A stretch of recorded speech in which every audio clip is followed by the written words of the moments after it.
Praise the lord. ఈ దినపు దేవుని వాగ్దానము 1 సమూయేలు గ్రంథము 2వ అధ్యాయము 30వ వచనము.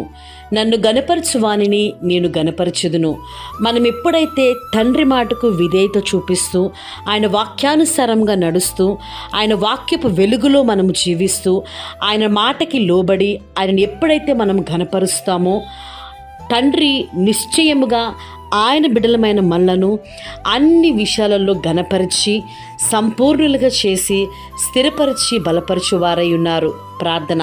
సర్వశక్తుడైన మా ప్రియ పరలోకపు తండ్రి, నిన్ను గనపరచు వారిని నీవు నిశ్చయముగా గనపరచదనని వాక్యం ద్వారా మాట్లాడిన విధానమును బట్టి వందనాలు. ఇదిగో ప్రభా, ఇది మొదలుకొని నీ బిడ్డలు అన్ని విషయాలలో నిన్ను గనపరచువారుగా ఉండినట్లు, నీ ఘనమైన కార్యాన్ని వారు వివరించినట్లు, వారిని అన్ని విషయాలలో ఆశీర్వదించి మేలులతో తృప్తిపరిచి మహిం పొందమని క్రీస్తు పేరట వేడుకొనుచున్నాం తండ్రి.